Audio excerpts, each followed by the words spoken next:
In a world where good comics are made into bad movies, three nerds with their Overstreet price guides at the ready fight to educate you about the truth of the best comic book stories. The hour of comics is upon us with hosts John Seymour, Keith Bliss, and Jason Gurin.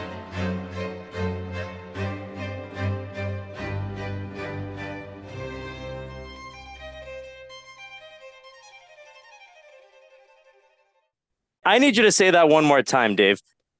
Don't now, unless there's cash involved. All right, I'll pay you for your services later. Thank you. Thank you. So, Okay. actually, I'll say what he said. He called you Mr. Seymour because that's what was supposedly have to call you now. But no, That's it's my Mr. Lois. that's my married That's name right. is Mr. Seymour. That's right. You know, it's funny. Christina and I have talked about that a number of times. I'm like, if she wants to change her name when we get married to my name. And I was like, if you want you got to change it. And of course, I'm just busting her chops. Of course. And we had toyed with the idea of me changing my name to her last name. But then we decided, why don't we just give an altogether totally different name and be like David and Christina Baggins? Yeah, that's what I'm talking about. Or Christina and Dave Vandelay for the Seinfeld fans. Not bad. Corvalet. David and Christina Corvalet. How is everyone? Pretty good, my friend. All right. Jason just saw Primus and Pussifer and Perfect Circle, if I am understanding correctly here. Oh yeah. A perfect primsicle, as they like to call it. A perfect crimsicle. That's what they call me, actually. I thought there was Tool thrown in there as well. Was that? I thought it was Tool, but I guess I was mistaken there. Yeah. So, hello everyone now, and welcome to the Hour of Comics is Lamb Chops. Yeah, I love it. This is it. So we're doing Fantastic Four number 12. Keith was unable to do this episode, so we actually had to bring in the big guns. I couldn't just have one person; it had to be two people in place of Keith. So that's what it takes. That's right. So we got you all know me. I'm Mr. John Seymour. Now it's my married name is Mr. John Seymour, and we got Jason Gurin, the one other regular. Hello. How are you? Hey, Jason. We have Hope. Well, now you just changed your name to Hope Hion. Yeah, because that's my secret Ion name is Hion, and when I do change my full name, that's gonna be my last name is Hion because I'm high on it. I understand. The only way to be. The only way to be. The secret's out. And I don't believe in taking my flat earth name seriously, so fuck it. your flat earth name, Jesus effing Christ. That's the one. No, that's my flat earth pseudonym. But on this flat earth, our parents give us our names. It's bullshit. Give yourself a name. Yeah. Who the hell wants that? I'm grateful. I'm grateful to the name my parents gave me. So my parents, I asked my mother this. So, like in a Spanish-speaking country, I would not be David Aguilar. I would be like David Bertoldo Aguilar Prieto, I believe would be my full name. So I asked my mother, I was like, how come you didn't use, I don't have a middle name? Because I don't have a middle name at all. You don't have a middle name? Wow. It's literally just David Aguilar. I was like, how come I don't have a middle name? My mother's answer in these words, I don't believe in that bullshit. So I have no middle name. Yeah. And apparently mom is not very attached to the last name, but the first name did have a little bit of discussion. So the choices were, and I'm very glad with what my parents chose, because the choices were, if they were a boy, it was going, because remember, this was before they knew so they had to pick one for each. If it was a boy, it was going to be David or Xavier, which. Not Dave Xavier? No, because she doesn't believe in middle names. Oh, right. Remember, she clarified that already, right? Well, yeah, okay. So the choices were David or Xavier. And in English, that'd be great. The problem is in Spanish, Javier is how it's pronounced. And the nickname is Javi. Like in Javi. Spanish, I'm Davey. That's what they call me. I'm good. I like Davey. I'm good with that. Davey. We would have called you. Wasn't that guy from What was that, Jason? from Hold on. Jason got I'm cut sorry. off. I'm sorry. I said Jason? we What? would have Jason? called you Professor. Professor. Aw, I forgot the Yeah. crowd I'm with. I'm sorry. Come on. Wasn't the guy from Ozark Javi? I didn't see If Ozark. if anyone is an Ozark watcher, Mm. I know Dave hasn't seen Ozark. Hope doesn't watch TV. That's my Jason seems There's has not not enough watched it CGI either. in that for me. I'm sorry, what? There's not enough CGI in that one for me. Well, I don't know how true that is. I think there's a lot of explosions in that show. I don't know. I mean, to be truthful, I haven't seen it either. I've only seen like bits and pieces because Lara was into it, and like Lara is my wife, so I have to know everything that she does. Is that how that works? That's how it works. We've uttered a lot of Yeah. nonsense already, and we're already, I don't know how many minutes into the show, but I want to say one piece of nonsense. Okay. I wish I could have been there, but I want to Uh-huh. say, John, to you and Lara, congratulations. I'm very happy for you Thank guys, you. and I know Thank you're you. going to have many years together in the future. So congratulations. Oh, thank you. We'll send you videos, and it'll be as though you were there. Awesome. Yo, And that's going to be the same- last nice thing I say on this show. Yo, I'm You gonna know- tack on to that actually really quick if I could, because I haven't actually talked to you in a chat like since before you left, I think. Mhm. And I know Dave already said it, but I gotta say it too. We're also happy for you guys Yeah. to have expressed your love in this way. I also wish I could have gone. Yeah. The fates didn't have that I could go, but you know what?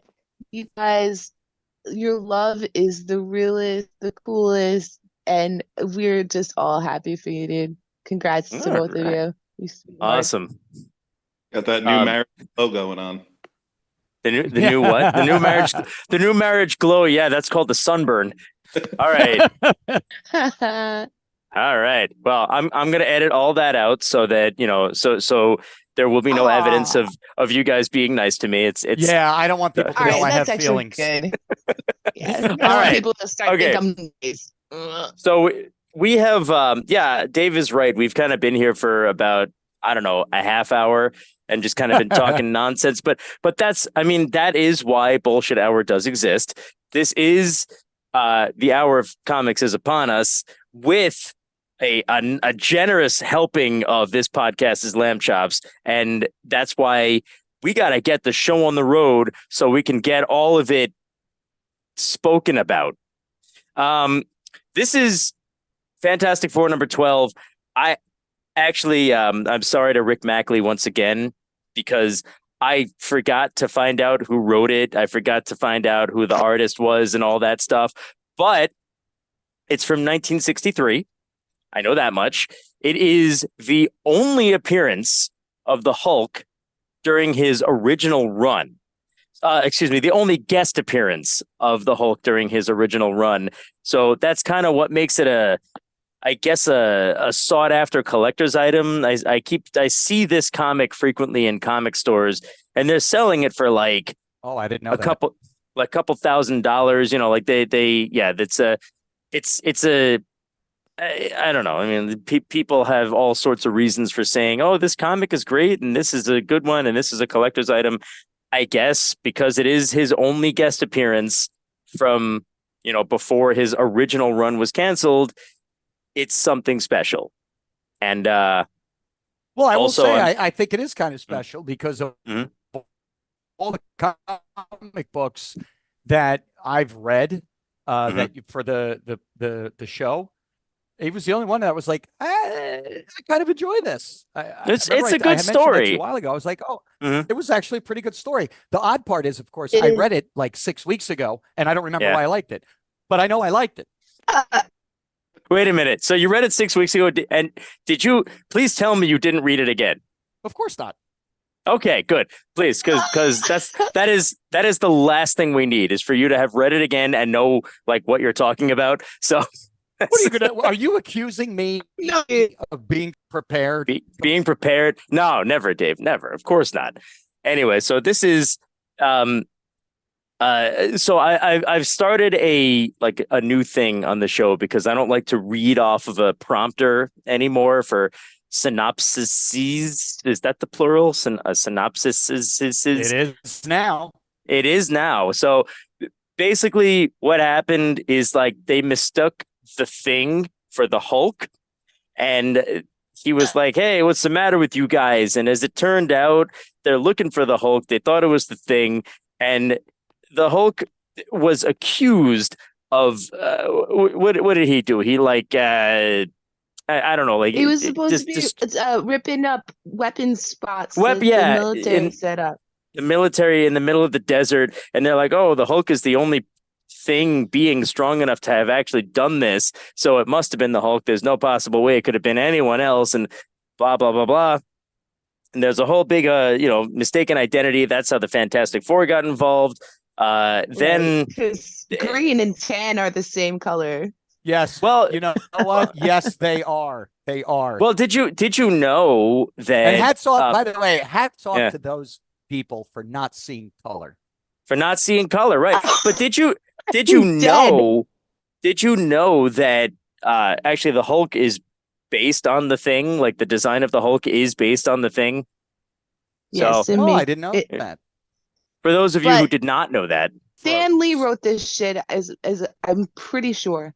I feel like Stan Lee wrote this shit, and if he didn't, it was somebody ghostwriting. Stan Lee wrote it, and it was like basically we want to see the Hulk and the Thing in the same comic, and that is why we're doing this comic. And in 1963, that was a way to appease audiences. No one really thought that much of it, but now in 2024, it's like, oh, that's the first time that's ever happened. We need that comic. Here's my $2,000-$3,000. Please take it. I'll never read this comic because it's too valuable. So Bruce Banner had like an affiliate who was like a 5 foot tall, bald white guy. And he's like just kind of shows up out of nowhere, and he's like, I guess I'll get back to my work. Whoops, dropped my wallet. And then the what's his name? Rick, right? Rick. The other guy's name was Carl. Carl. It was Carl short Corks or something. Carl wallet and gave it to Rick. Carl Corkscrew. All right. So yeah, like Rick's like, oh, I'm gonna go return the wallet to Carl, and then he goes out and he finds Carl, and he's like, hey man, I got your wallet. Oh my God, I stumbled on your evil plan. That was a little bit too easy and convenient. Carl says, oh well, now I'm gonna like bring you under a ghost town, and I'm gonna leave you there to die. And then they all get into a big fight, the Fantastic Four and all these people. And as it turns out, it was Carl who was like, he made a robot that destroyed this ray gun. Yeah. Right. Atomic ray gun, giant robot. And it's like all of this stuff put together was able to cripple the stuff that was out in the desert, like the weapons, whatever the hell it was. And they were like, oh man, I'm so sorry. And then, Reed Richards may or may not suspect that Bruce Banner is in fact the Hulk for why he knows that the Hulk wasn't guilty. But he was like, I guess we'll never know, but I think we'll meet again. And that's the whole comic. That's about it. And don't forget that Carl had a red card in his wallet to let us know. He did. He had a red card, right. He was, and they used that whole this is the man behind the iron door reference with him, right? To like double seal in the communism. Rick finds a membership card in a subversive communist front organization in Carl's wallet. They're so obsessed with the communists. Right. Meanwhile, most communist countries are like, hey, we would like to eat food. And we're so worried about these guys. 5 foot tall Carl is this evil mastermind who got caught because he dropped his wallet. It just kind of, you know what, man? They had to find a way. I'm sorry, Jason. Carl, you suck. Yeah, Carl sucks. Well, all right. I do want to go kind of like do a round table thing for just a minute and kind of get everyone's thoughts and views. And then I'll kind of say things that I noticed about this comic that really stood out to me. John, I love Uh, when you just say things. I love when I say things. Yeah. That's why I have a podcast. So, Jason, why don't we start with you? Your Sure. thoughts and views on this comic here, and we'll move I around. have to read it. Kind of, I think we've left track of one thing important here. I think without Sue Storm, this whole story would have gone to shit. I mean, Oh, without sure, her, sure. I mean, first of all, they're just like, oh, you're just like the pretty lady here. Like the army's like ignoring her. She's pretty much handling everything in the background. She's the one that Yeah. really saves Carl at the end. I mean, she gets all the credit in this issue. The Thing may have fought, but he didn't really win. Right. And let's not forget, that the Invisible Woman, Sue Storm, she went into this evil guy's lair, and because she was invisible, she was able to knock his gun out of his hand, which was all that was needed to defeat him.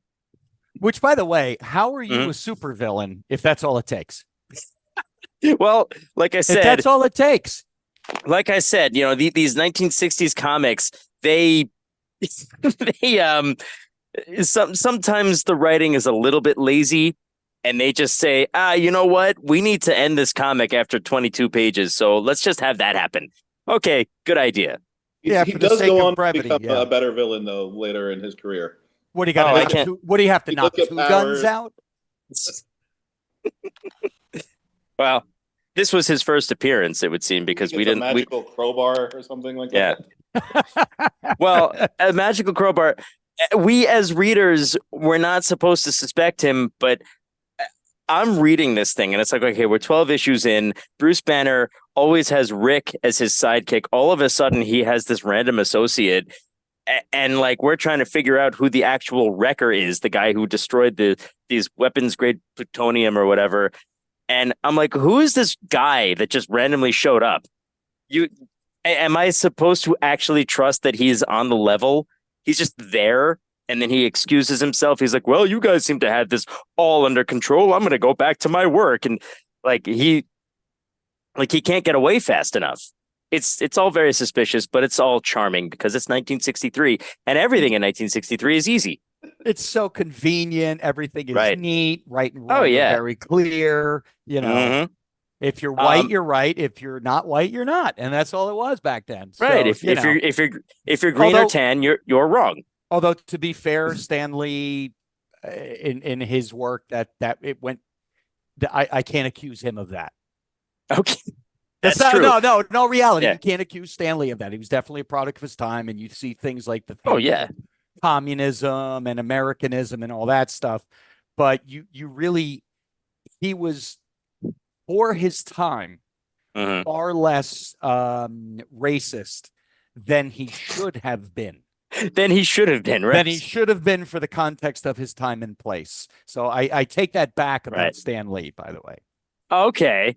Well, I mean, let's not forget that he is responsible for Contest of Champions. So I was gonna say, that was like where they really brought it on home. Well, they brought in a lot of stereotypes, but again, I do go back to the fact that you got to look back at the time.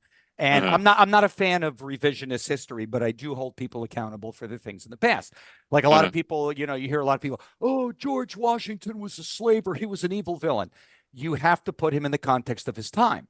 And yes. In his time period, he was actually a very forward thinker. Now, by today's standards, he's very backward. So, he could have been doing all kinds of, listen, some of these things were written. That one that we were talking about just now with all the racial stereotypes, when was that written? Contest of Champions. That was something like 81. Dude, it was like racist he could have been in that time period. Right. Well, okay. What I'm also gonna say is that, like, for Contest of Champions, for as shit as it was, he kind of had to be racist in the story to make his points. So it's like you take one, you do the other, but you got to talk shit because what fun is it to constantly praise everything? Right. And also it's easy to criticize that, in the hindsight of 40 some odd years later from when it was written, and you got to look at it and go, listen, it's also like, and I know what you're getting at. He had to use racial stereotypes to make his point in 22 pages. Right. Today, well, it was more sophisticated storytelling. to make his It point. was 3 issues. It was so I would say that like he had much space to do that, but it was sort of like he probably thought to himself, "Oh, I have 3 issues, so I'm gonna like really like go to bat on this one," you know. So anyway, Dave, do you have any other things you'd like to say about this issue? I actually thought this issue was fun. I thought it was well written. I liked the artwork. I thought the story was very. I actually thought, and I know I mentioned it earlier. I thought the story was more interesting. I just thought this was something I was like, oh, I want to see how this turns out. Not like in some other stuff we've read where I've been like, oh my God, I can't wait to figure out how they do this shit. This was legitimately like, oh, I want to see where this goes. So I actually kind of like this. Interesting observation to me that I caught was like this guy who came up with what was his name? Carl. I'm going to invent an atomic laser. This is something I see. I look at art and I look at parallels to reality.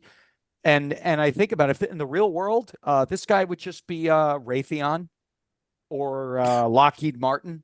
That's what these guys are. These guys who invent these super weapons, this and that, they would make much more money if they just went to the U.S. and said, hey, why don't you guys start a proxy war and then come up with a $20 billion aid package and you buy the product from me. They would make more money that way. So, the real supervillains, I've come to the conclusion that the real supervillains are not on the street. They're not gangsters. They are CEOs. They're politicians. Because real crime, if you've ever done grand jury duty, which I have, grand jury duty, you don't hear any defense. You just hear the evidence of the prosecution. So there's no arguing. So you'll hear 10 cases in a day. It's that quick, right? And you find out that the average person on the street committing crimes is too dumb to know how to do anything else. And I don't say that criticizing, because a lot of times it's true. Yes. Largely it's the result of poverty. The number one corollary to crime is poverty. So, when I say dumb, I mean uneducated or, illiterate. People who don't know that they have other options, they just do dumb shit and get locked up all the time. Right? If you get away with a crime on the street, it's usually just blind luck. Master criminals run for Congress. Yeah. That's That's or they run a company that bribes somebody in Congress. One of the two. Right. True. Hey, John, one other thing real quick before we get over to Hope. One thing that subverted my expectations with this issue is that we didn't get the team up. Normally when the hero fights the hero, towards the end of these books, they're always friends at the end, and there's a team up, and we didn't get that, which I kind of liked. Right? Yeah, that was kind of interesting. I thought they did a little bit of that. If you look at part 3, they went in a little semicircle around the army. But those the Hulk army never guys. teamed up with everybody. He was still on the outside. I get it, but at least the Fantastic Four did the team. Like their little mini deal. Well, I want to say, I'm sorry, Hope, before we get into your thing in response to what Jason said, that it's like they did not, like, the Thing wasn't like, oh, hey, Hulk, which, by the way, oddly, Hulk is supposed to be like a brainless monster, or like a really not terribly intelligent monster. And he's supposed to say like, oh, Hulk angry, Hulk smash. In this issue, he just talks like the Thing. When he's the Hulk, when he's Bruce Banner, he talks like intelligent doctor. When he's the Hulk, he talks like the Thing. It's a little disorienting to me. It was but anyway, funny that jumping in on what you're saying here, because I have to cut everybody off because it's what of course, do. Yes. I did that because my impression, and again, not a comic book guy like you are, so I have limited exposure, but I always remember basically what you just said, word for word, Hulk smash. I don't remember any intelligence when he was the Hulk, only when he was, David Banner. Well, that's Bruce Banner. You mean Bruce Banner, by the way. I corrected myself. I've been drinking. This isn't. Give me a break. But this is early. Yeah, of course. We give you a break, but this is early in the story and character development process. So I feel like in 62? 63. This came at 63. They just are starting Hulk's Mhm. story. So Yeah, that makes he sense. goes into ignorant status when he changes, I think, later on in the process, and he retained his smarts at his early stages of character development. I like the Mhm. divide that they do later, but it's interesting to see that arc change. Mhm. If you read the first ever issue of the Hulk, you know, like when he first becomes the Hulk, he does say things like, "Oh, why Hulk? What, you know, why arms green?" or like whatever. Like he does not speak in complete sentences. He talks Mhm. like a very, you know, unintelligent, strong monster. I don't know Yeah. at what point. The original run was only 6 issues, and by the 6th issue, he, as the Hulk, he was talking like the Thing. So it wasn't just in this issue, but I just don't get it. It's just sort of like he doesn't he doesn't become a brainless monster. He seems to just go through a personality change, and he becomes like a like a smart aleck New Yorker rather You than know, it's funny. than a doctor. You know, like You saying this, I'm not mhm, not at what you're saying, but the yeah, characterization, I'm a little offended at this because uh-huh, there's the extreme of the Hulk where he's just Hulk smash, and then there's Banner, who's a very intelligent scientist, and then there's a mhm. guy in the middle. So the guy in the middle between an ogre and a scientist is a guy who basically talks like I do. A little bit I'm a less, little little less offended. sophisticated than you do, Oh, David. I don't know about Yes. that. Well, I don't know. I try to be uh nice, you They know, want the to reader my to guests. feel something in common with the characters. That's I'll take it. right. I'll take it. Yes. Yes, Jason. I'm sorry, Hope. Were you I was in just onomatopoeing on the conversation. That's I all. I want was to just hear like, your onomatopoeia. oh, uh oh, oh my God, I gotta go to wow, Oh, gotta go to the latrine to womp. gotta go onomatopoeia. All right. nice. So Excuse me, I so have to leave the room. I have I have things that I noted while I was reading this. I've read this twice now because I read it 6 weeks ago as well, and you know I wasn't prepared today, so I had to read it again. So I did, and there, there were a couple of things, maybe more than a couple, that stuck out to me. Page fillers, they seem to be like the Thing. He like climbed the elevator cable 35 floors because he was too lazy to look for the key card that activated the elevator. Um, the, I've the done worse. you've done worse I than think he climbing. broke it. I think he broke it when he got in Yeah, that scuffle. he broke the no. It wasn't a scuffle. He got back to headquarters and he was like, "Oh darn, I forgot my key card. Well, I can't be bothered to look for it." So Yeah, he literally just broke the door off for no and reason. for no reason. He goes, "Oh, we need a new door anyway." And he climbed up 35 stories on the elevator cable instead of just going to look for his key card. So I'm Yeah, like, this offers some insight onto the Thing's mindset, I suppose. You never The, know. I mean, he might just have a mental block. Listen, I have this thing. So one of the few areas of vicious contention in the Aguilar Variano household between my partner and I is the doing of dishes. So Mhm, this is something I have directly observed, which I think is insane. You guys have dishwashers at home, or you've had them in the past, or you have them now, and right. emptying the dishwasher after it's washed, everything takes about 4 minutes. However, If that, so yes. so the normal Uh-huh. routine is 4 minutes emptying the dishwasher, and then you put the new load of dirty dishes in there and wash that. But for some reason, my partner has an aversion to emptying the dishwasher. So she will, instead of emptying the dishwasher and then reloading it, which would take 8 minutes between the two of them. She would rather spend 20 minutes hand washing and hand drying all the dishes because she hates unloading it so much. So maybe this guy was just like, I cannot bear the thought of looking in my other pants for my key card. Looking in my other pants. I shredded my other pants, tore apart, and now I don't know where they are. I think he likes of all the rotten luck. Fantastic's nerves. Yeah, I think so too. The funny thing is, it's never brought up again. They're not like, thing, but like, just look for your damn key card. You know, like we can't afford a new door right now. That's why we need a new door. They go really deep on this. Yeah, no, I wish they had. It just felt like it happened for no reason at all. It's just that sounds like it could have been an entire side episode of Seinfeld of this broken door. Like 30 minutes.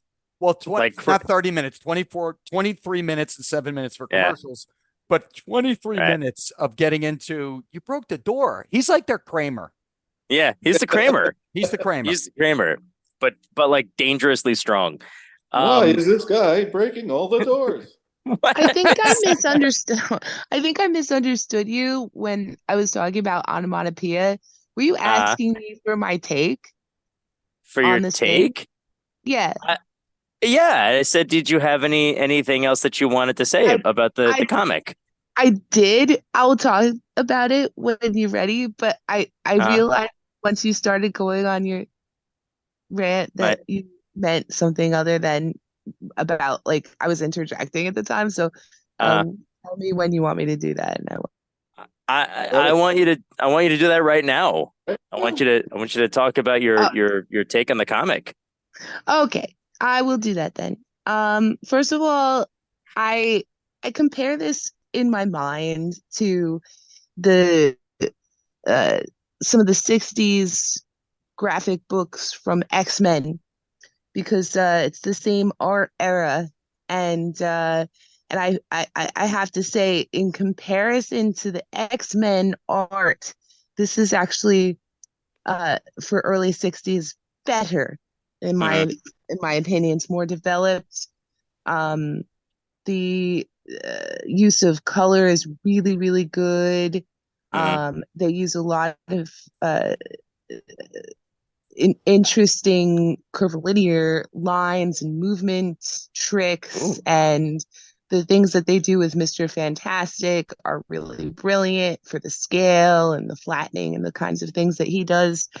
I wanted to, of course, like, bring up, because I can't help but notice that in this entire comic, there is one chick. There's one lady in this entire comic, full of male or male identifying or male seeming characters. I went on a date at the beginning with Alicia.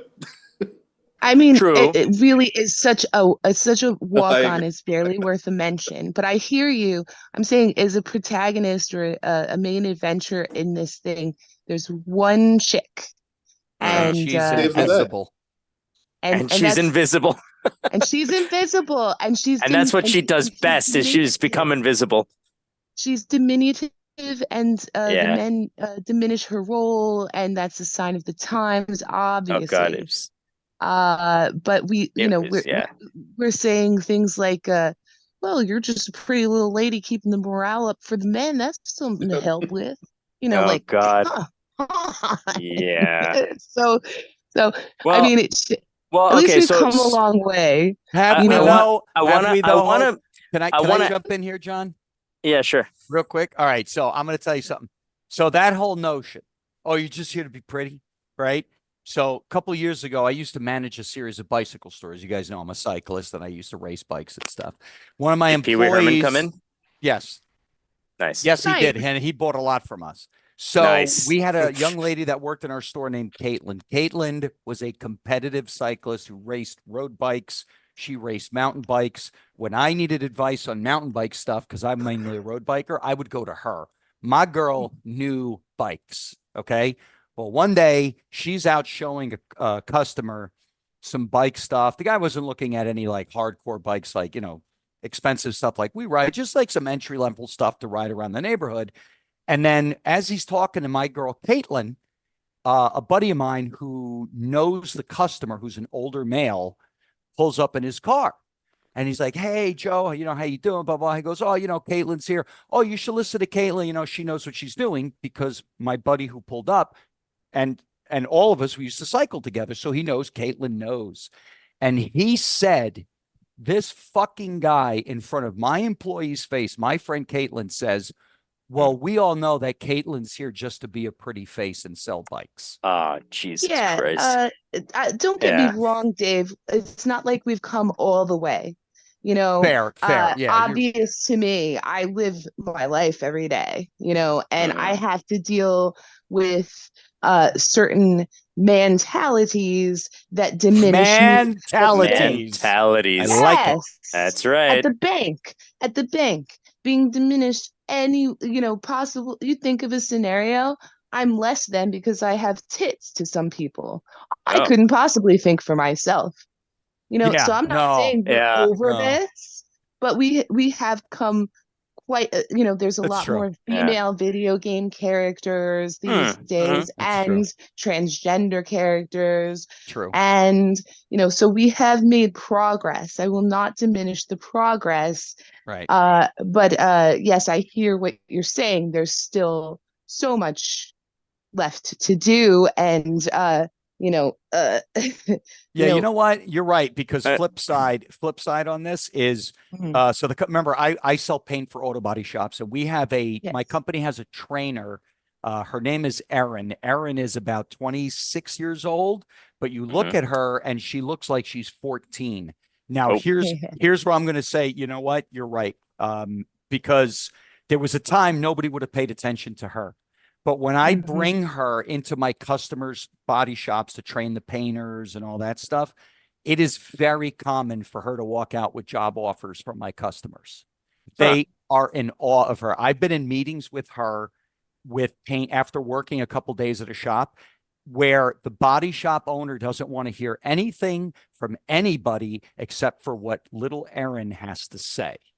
So you're right, because they're open enough to look at her expertise and go, yo, this person knows what they're talking about, and I'm going to listen to this person. So you know what? You got a point. I agree with you. And that's yeah. And I'm sold. Jason said it. Thank you. And Jason said it earlier. She saved the fucking day. True. He did. She saved the fucking day, and didn't really get too much credit over it, but she did it. I wanted to just touch on what you were saying before, where you were like, the general was like, oh, you're just a pretty face and blah, blah, blah. To me, it felt so much more insulting than that, because Sue Storm was like, oh, I don't think I'm really going to be of much help. What can I possibly do? And the guy was like, nonsense. You're a pretty face. You can boost the morale of your team. And I was like, wow, okay. I was like, Jesus. In her character development, they gave her no critical thinking skills. Nothing at all. She could have done 1,000 fucking things in those in a situation against the Hulk. She could have done so much. She could have freaked him out like a ghost. Like it's so funny.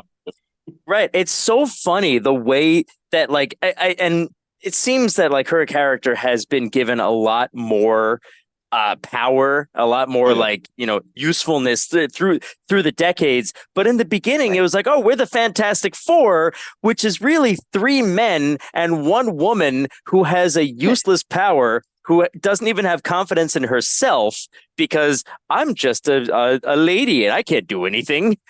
Well, this is all definitely 3 men and a little lady. Well, sorry. She is now the most powerful member of the Fantastic Four, so they've done a good upgrade. Nice. Is she really? Exactly. Which is what I mean. That's coming around full circle, and again, we've come a long way. We've got a lot more to do for women, for transgender, for racial stuff, for religion stuff. Everybody's got to stop it. And this is the evidence of where we were in 63, versus where we are today, which is in World War III, which is weird. But like, Yeah. you know, at least we've made some cultural progress in other ways. And you know, Yeah, and you know, it's I interesting. also Go ahead. I'm sorry. I didn't I mean to think cut you off. she. Oh, oh she no muted no herself. I still I wanted to hear what you had to say because I'm going on another track. But finish your thought. Uh, I don't even remember what it was. who knows? Sure. All Fine. right, that's all right. What Yeah. I was gonna say is there was another thing that I thought was really interesting was that she was integral in uh helping to get that weird ski deal, the rocket sled Right. going. And that was progressive in my estimation because you didn't see Right. ladies working on, you know, robotic or automotive or aerospace Right. Yeah. stuff Yeah. Hmm. really at that time. So in a nice contrasting bit, when they get into that last bit of the comic, they put her in a nice position where she's helping put this rocket sled together. I think that's pretty fucking cool. Yeah. Which you It's know, it's nice. funny because at the same time, and I think the word would be the vagaries of progress that for women over the years. Oh, you didn't see women doing these kind of roles yet. Their Yeah, mothers back in 40, 42, the women were the ones who were building the ships. The women were the ones right. that were building airplanes, taking them out for test flights, and then literally flying them across the ocean to England to Mm. stage them for the invasion of Europe, things like that. So women actually Mhm. did have a time when they were very deeply involved in this. And then when the war Right. ended, they were like, no, no, no, you have to look pretty now. And I that need was to it. vacuum again. But you know what? On my office desktop, I have Rosie the Riveter doing the muscle. You Bless Mm. that know, woman. like on my desktop, Rosie the Riveter. She was like, you know, the World War II lady heroine of the Yeah. age. Look up a picture of her. But she was, you know, an icon unto herself of women women who were crossing quote unquote gender barriers Right. and doing things that were outside of our statistical expectations Right. and succeeding and winning at that. And Yeah. Yeah. so I keep that very close to my heart. I think it's cool as fuck. It is nice. What I think, and I have definitely noticed reading like the first whatever few issues up to 12, 15 issues. Um, they do have that very like women are supposed to be subversive and they give what they can, which is not much. All I can do is cook and clean and turn invisible in Sue Storm's case. Um, it seems to me that it's almost like too subtle, but purposely done that Sue Storm kind of ends up being the hero of the day a lot of the time.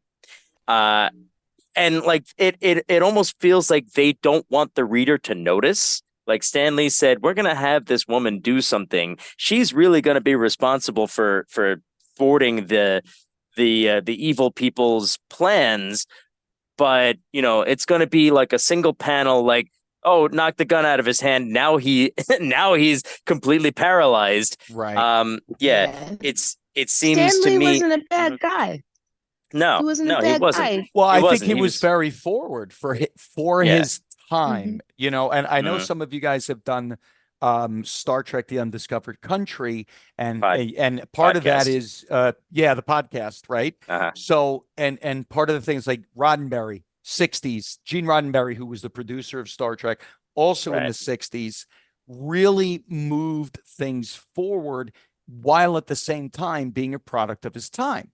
Right. Mm-hmm. So, kind of like Stan Lee, like, yes, Gene Roddenberry was like, hey, we have a black woman, unheard of, Mm, as a mm-hmm. bridge officer on a capital ship in the fleet. That was a big deal. And there was women holding important roles. At the same time, though, they had to have tiny, tiny little miniskirts. There was no Yeah. escaping that, you know, and there is an Mm, anecdote Uh, about Gene Roddenberry because he was a product of his time. when they were Right. coming up with the Star Trek: The Next Generation. If you recall, the original Star Trek was to boldly go where no man has gone before. Right. And his writers had to tell him they had to change that. And that's why it became, if you guys know Star Trek: The Next Generation, Picard is narrating it was where no one has gone No before. one has gone before. Yeah. But that was a whole, like, basically coaching session the writers and actors had to have with him, explaining to him why they needed to change that. So despite his blind spots, but back in his day, when he was young with the original series, like Stan Lee, he was pushing the envelope. He was moving the dialogue forward. Oh, yeah. Right. And you know, and I have to say it's interesting that so many of these superheroes, you know, the ladies, you know, they're wearing their scanty clad, but you know, all these dudes are wearing their underwear everywhere. You know, Yeah. the Hulk is. So I have to wonder where everybody was coming from, like back even in this, you know, the Hulk's wearing purple underpants. What's going on? Where we're having I'm serious, like this a little creepy, you know, those QAnon people. I don't know, Yeah. I don't read the news, but like I could see where they're coming from a little bit, because like why the fuck are you showing underwear people to kids? I don't get it. Why? You figure, you know, with the Hulk, Those are it makes superhero sense. types. It's That's what very it seems. different. What it seems to Why? me. Why can't What it seems to me is that, I mean, like, yes, I agree with you, Hope. It is a little awkward to see people like the Hulk and the Thing wearing these gigantic underpants. It's like, where did you even get underpants that would fit you? But saying, it's weird. But it's also like what I think, and I could be wrong. I mean, I don't know, but it's like, I don't know how popular wrestling was in the 60s, like at that time, where like all the wrestlers wore these tiny little Speedos that basically covered their nuts and their dicks and their ass cracks. And it seems to me like these superheroes are kind of modeled after wrestlers. So, you know, I could be wrong about that. Yeah. Now, Yeah. I'll Like, say that with the actually wanna Hulk, Google it. I'm sorry. Go ahead, Hope. No, I'm sorry. I'm gonna Google it right now. Carry on, please. All right, please go ahead. So to me, with the Hulk, it makes sense that he's not wearing a lot, because the problem the Hulk has is he starts off with a nice pair of pants, like a nice slacks and a collared shirt, good shoes, and then that motherfucker just blows through them when he explodes and turns green. I get that. He should be in his underwear. Actually, I'm surprised he has anything left on at all. Like, those are really stretchy underwear. The only thing that survives is his underwear.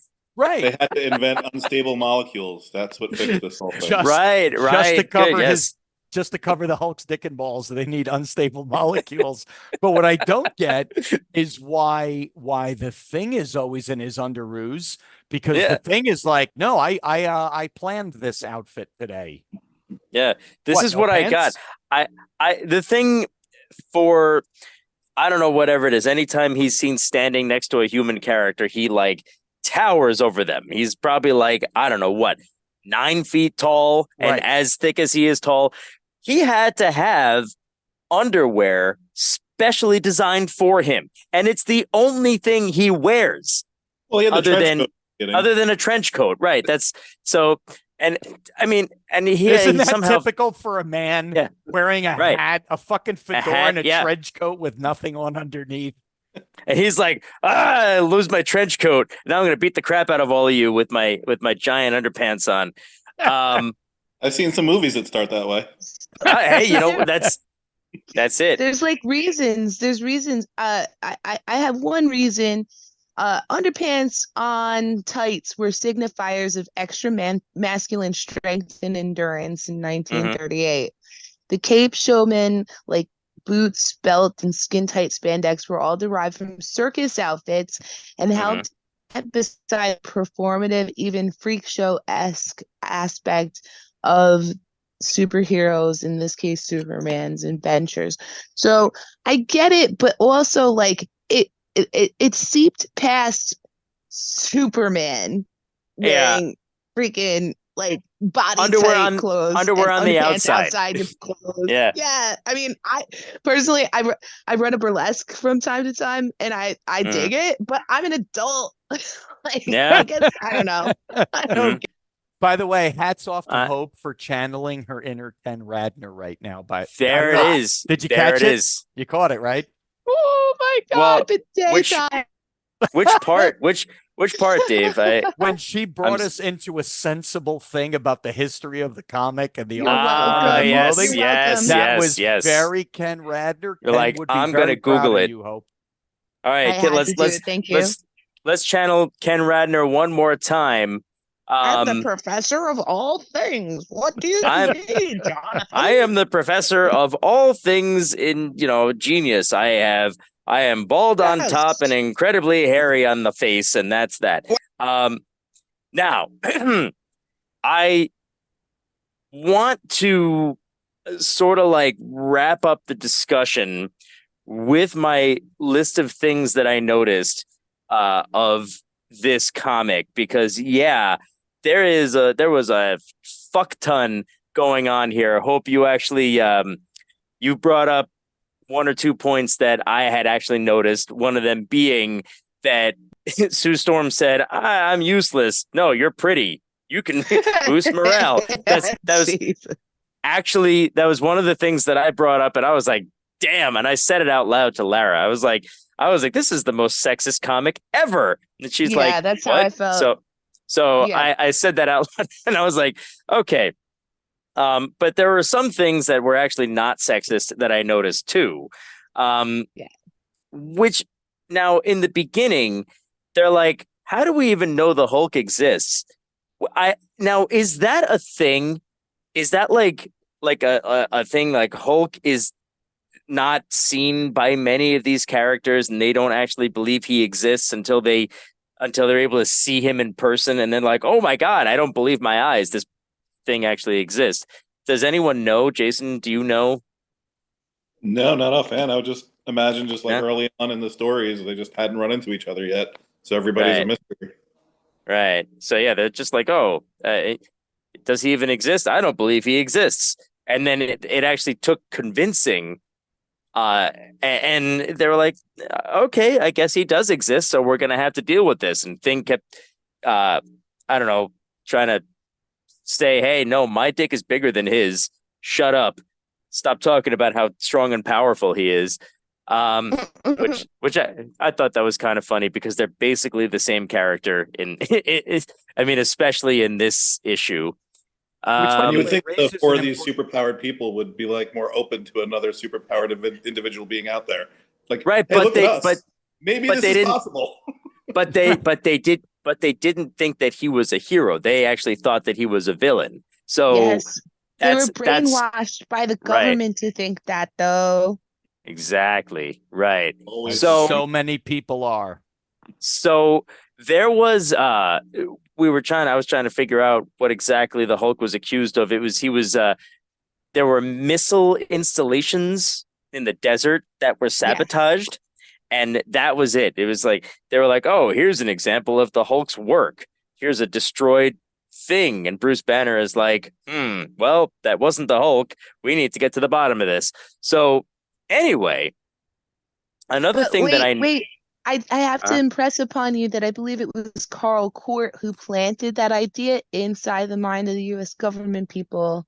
Oh, because yeah. he was running around a lot. Sure. So I just, Sure. I just, it didn't come Commies. out of nowhere. I'm pretty sure it was. Damn Carl him. Court, the red. So so Sue, here's another thing that I noticed about Sue. Like, obviously, she was written by a man whose name was Stan Lee, and she's kind of a wimp. In the beginning, especially, she saw a picture of the Hulk and involuntarily became invisible. I was like, this is That's like, right.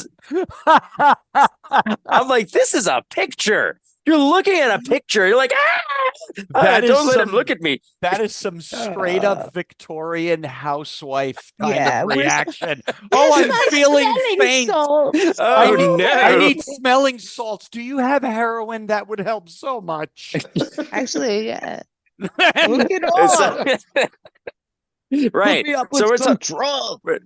we're talking about how like men like are condescending toward women and they say, oh, that's nice and whatever. But then like the woman herself is saying, I can't even look at a picture of this thing because my And emotions. that's how you know it was written by a man. Right. Exactly.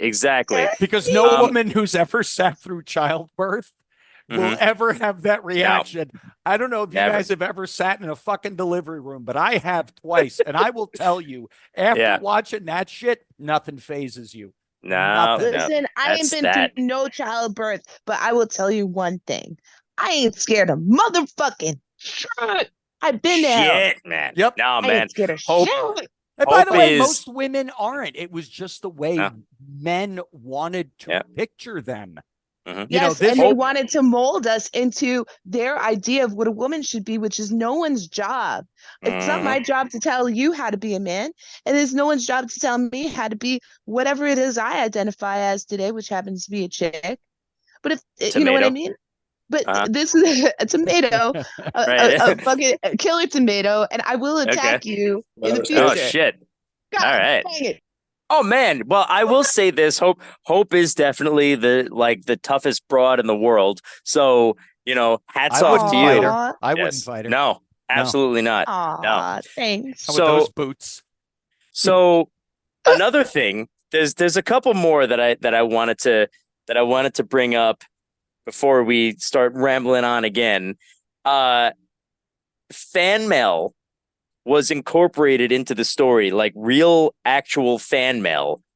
I think it was Reed who said, oh, yeah, our fans wrote to us and say that your Fantastic car looks too much like a flying bathtub. And I'm like, and I was like, wow, that was what, like, anyone's reading this. Obviously, that was based on real fan mail that they wrote to like Marvel or Stan Lee. Sure. And I thought the same thing. Yes. Yeah. And I just thought that was funny. Like, again, the way that these comics were put together in the 1960s, everything was just so like, oh, we should make a comment about this. So let's just kind of put it in here. Yeah, fans are writing to us telling us that the Fantastic Car looks too much like a flying bathtub. If the Fantastic Four was a real superhero team, literally no one would ever write them that letter. I was wondering that. I was like, what do they have, a P.O. box? Yeah, and a P.O. box. Like, how do they even know how to write them fan mail? Oh, we got some more fan mail. Oh, let's sign autographs. Oh, yours truly, the Thing. Thanks for telling us about our flying bathtub. But, Stan Lee just couldn't leave it alone and just change the design of the car and be quiet about it. He was like, I'm going to call out real fans who wrote into Marvel who said this, and I'm going to have Mr. Fantastic say it, obviously this is coming from me. Hey, fans, this is for you. That's why we're changing the design of the Fantastic Car. That's just awkward. So, okay, there's that. And then one other thing before I'm done with these things that I couldn't help but notice. The General collects telephone books. And why? Why does the General, why does he collect telephone books? And he's like, you're a stupid monster, like destroyed my whatever was leather bound telephone books. Like who the fuck what is that your pride and joy, these telephone books? Like, I don't get it, man. So anyway. And he ripped him apart to prove he wasn't scared of the Hulk. But is anybody here are you a collector of anything? I mean, like a serious collector. Yeah. I have a tub full of Magic the Gathering, like a Rubbermaid tub, like a half, not like one of those long college ones, but like a half of one of those. It is a thing that Christine and I at home, because we'll watch, like she likes to watch these shows like Pawn Stars and all that stuff, where it's these guys. I have a collection of this. I have a collection. There's like a mentality behind that, and there's no logic to it. So I didn't find that weird. Like to be fair, my father, my father used to collect? My father used to collect swizzle sticks. I was That's hoping so cute. I I was love I was those. I was Why? hoping you were gonna say TV guides. No, he's not. He's not a Costanza. No, not Frank swizzle sticks Costanza. are really cool. Swizzle sticks are Yeah. fucking cool. TV guides are cool. My grandpa used to look at those, but swizzle sticks are the shit. Well, it's funny. My father had Shit, man. some of these swizzle sticks, and I was like, actually, that's pretty cool design, because they were very Mm. creative in how they would market each, nightclub and this and that. But there's a lot there. There is this mentality of people, and I'm not a collector. I don't like things. I don't like things. Okay. No, I don't. I live No, me pretty neither. minimalist. If I don't use it within a year or two, garbage, donate, burn it. My Yeah. wife is very happy with you, Nice. Dave. Yeah, I don't like Nice, things. nice. So I don't really collect anything. So I don't, and I'm not, this is not a criticism, different strokes for different folks, but I Right. don't understand the compulsion that some people have that they have to have this and they have to, I don't get it. But for Yeah, some I totally people, don't it's get a it real, yeah, it's just not my jam. I'm not knocking anybody who's into that, but I don't get it. But there's a mentality. So I didn't actually find that very strange. It just rang right, especially in those days when phone books Right. were kind of a big deal. They were an essential thing. But they were Right. leather bound. And you why gotta would you protect need them. more than one? What do you need so many fucking He was phone books collect- for, bro? collecting them over the years. I mean, I don't know. Again, Different zip 1963. 1963. It was 20 years before I was even born. I don't know, like, what kind of things people collect. I've never heard of anyone collecting telephone books as a hobby, especially No. like, oh, I've kept them in such pristine condition and they are prominently displayed on my bookshelf. Like, dude, telephone books take up a lot of space. Are Why? you guys, this was like the Pokemon of the 60s. Was it? I mean, I don't know. I don't know, man. I've collected two things. I've collected Magic the Gathering, and I've collected issues of Strangers in Paradise, which if you ever read that comic, is literally just an amazing progressive comic from the 2000s. Is excellent. But I only have collected things that tell a story or are of a creative interest, or you could never have the same one of. And if this guy was collecting telephone books just to be a freak, I respect him. Yeah, I'm not judging it. I just thought it was it was a very interesting and specific thing to be written. It's not like it's a real person and he's like, oh, I had a collection of telephone books. This was like written. That could have been anything. He could have been like, oh, he destroyed my priceless vase collection. Okay. We went with telephone books, and I think there were like 5 of them. So I gotta tell you, there's still places. I'm Googling it. I'm channeling you, Hope, as you channeled your inner Ken Radner. Right? There are no, because I was literally of phone books, I was doing man, the same thing. How did people get phone books, and why did they ever collect them? Dude, we're doing the same. We're channeling each other right now, dude. We're spirit animals for each other. That's great. I'm gonna channel all 3 of you at the same time. So I'm gonna have like a really big ravenous appetite after we're done here. That's just gonna give you a seizure. You're just gonna go into convulsions.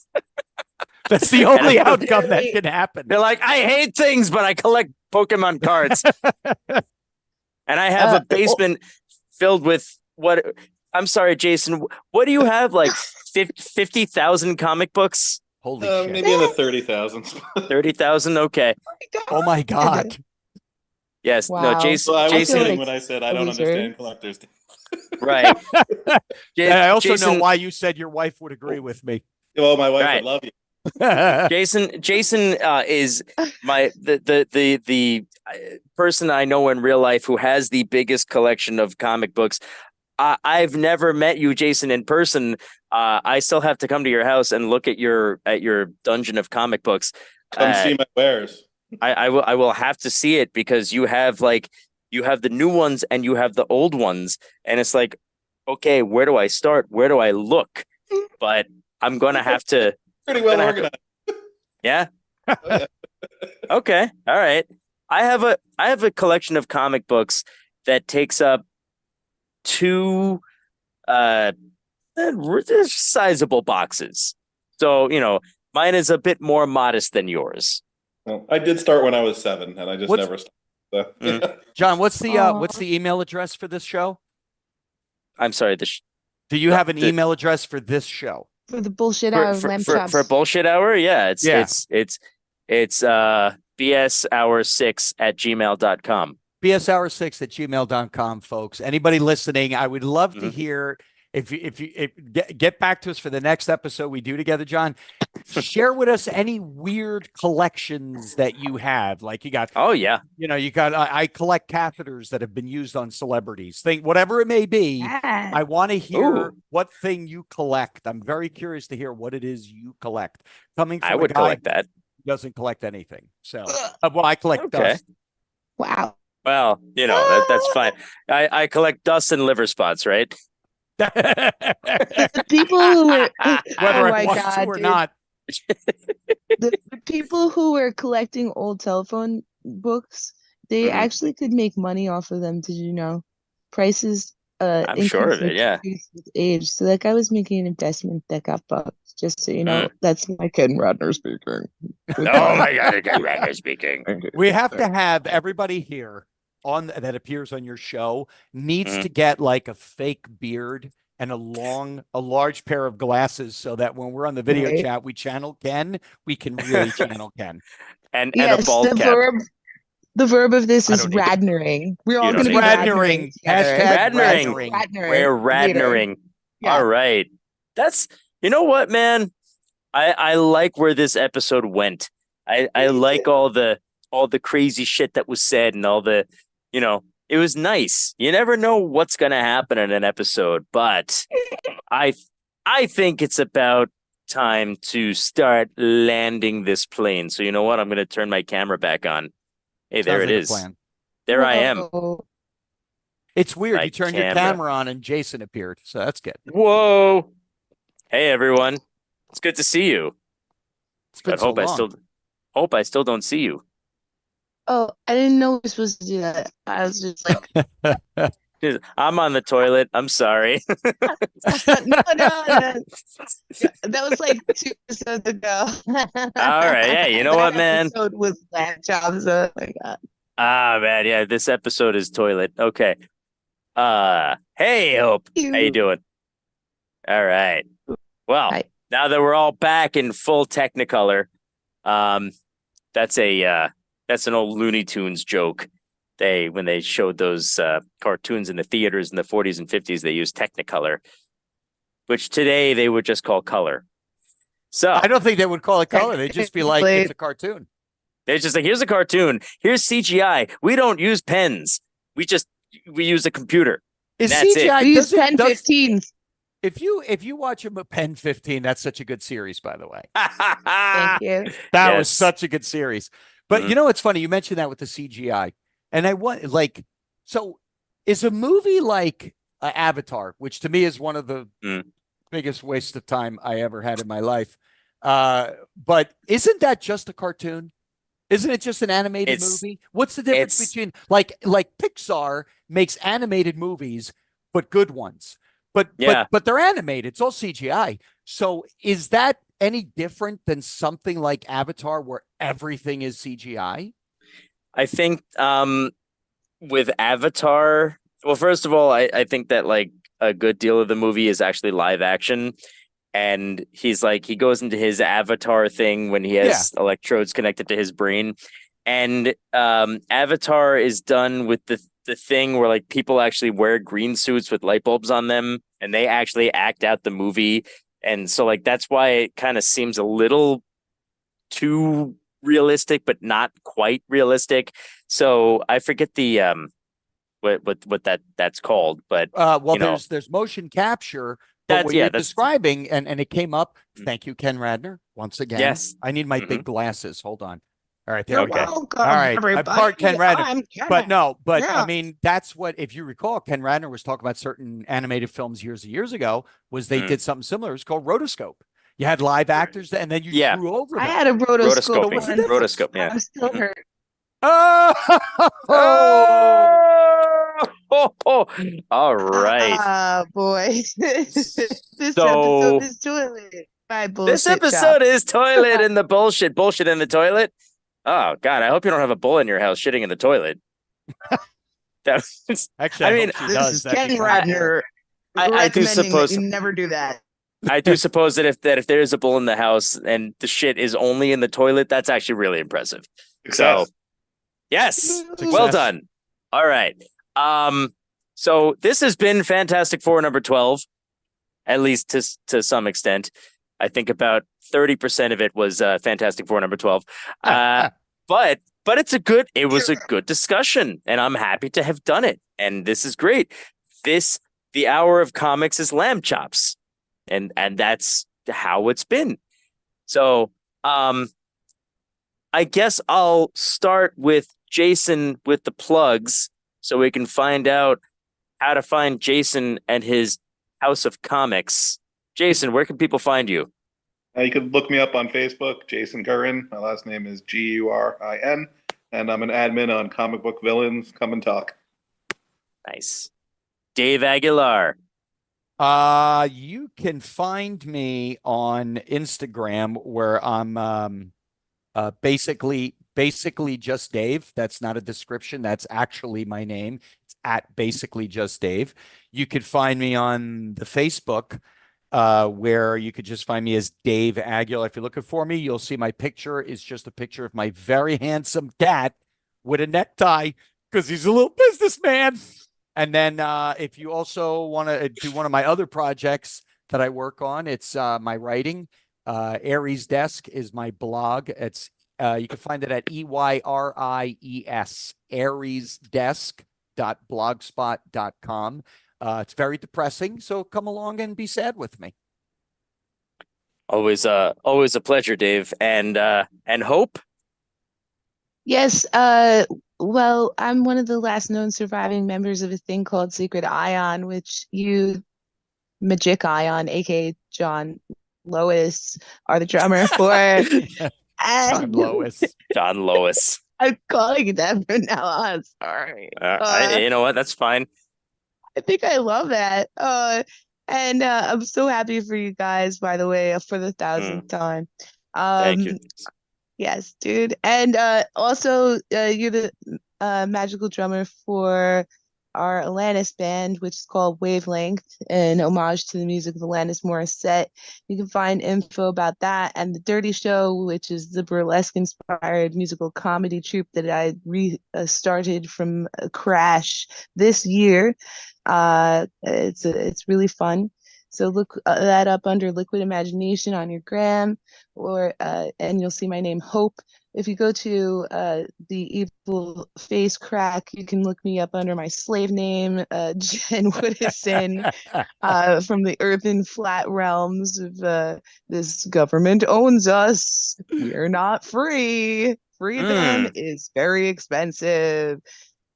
.com whatever. Also, I make art, Liquid Imagination. Fuck you. See my sweet ass website.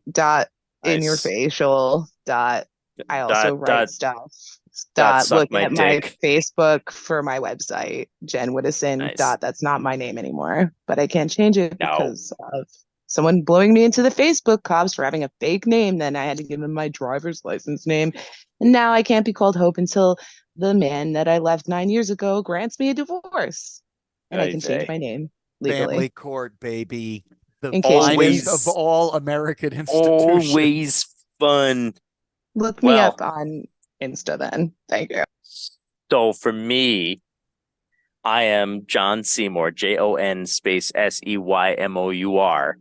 I just changed my Facebook profile picture recently. It's a picture of me in a Care Bears shirt. I got my hands up in the air. The backs of my hands are showing. And if you look very closely, you can see my wedding ring. I've been told that I should change my profile picture to a picture of me and my new wife. And that is exactly why I have not changed it to a picture of me and my new wife. They can't tell you what to do. Because ain't no man Yeah, gonna tell man. me what to do. So, Dude, good for you. that's me on Facebook. Maybe eventually I'll change it to a picture of me and she won't be my new wife anymore. Like I don't know how long do I have to be married before she stops being my new wife and is You only just my got 3 wife. days. You only got Yeah, 3 days left. You can't do 3 the days left. That's until she's What's that? slightly. It's 3 yeah, days, then you're done. until she's like slightly used, like a little bit more. All right, I understand. Okay. As So- someone who knows Lara, I'm very uncomfortable with the direction of this conversation. Oh man, dude. I think she'll So- laugh her butt off. That's funny. Oh yeah. Absolutely. No, I've told her about this, and she just thinks it's funny. So, anyway, yeah, that's me. So obviously you're listening to this show. This is the Hour of Comics is upon us, but there's also a Bullshit Hour with John Seymour with a subsidiary called This Podcast is Lamb Chops, which features Hope, Dave, and our other regular Ken Radner, who was not able to be here today. It could have been like a whole big clusterfuck with Ken Radner and Keith Bliss and then the four of us, and it would have just that would have been like a 7-hour episode. It would have been way too long. And It could so have gone anyway, well, Do that. or it could have gone great, like a giant orb. You're right. Of lunacy. Exactly. So there's that. So listen to this. The Hour of Comics is upon us. Listen to Bullshit Hour. Listen to This Podcast is Lamb Chops. And of course, listen to Greg Vorob's podcast, Star Trek, The Undiscovered Podcast. I've been on a few episodes. If you want to hear me, the last episode I was on was Star Trek Into Darkness. That was my latest guest spot. And I guess that's about the size of that. Stay tuned for more episodes of The Hour of Comics is upon us. Hell yeah. So, all right. Yeah. So we did it successfully. I'm still alive. I'm married, and I'm so glad that you can all share in my joy of marriage or marriage, as they Yay. call it. And that'll be that. Thank you. Goodbye, everybody. Congratulations. Bye.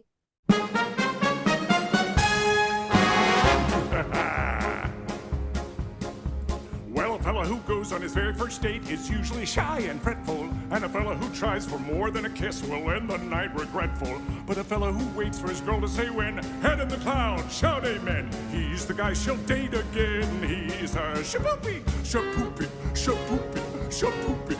The boy who tries his best Shapoopy, shapoopy, shapoopy. to pass the ladies' test. Read her monster, raise the curtain, talk to her paw just to make for certain. Give her a rose from a flower garden, she'll never be gone if you beg a pardon.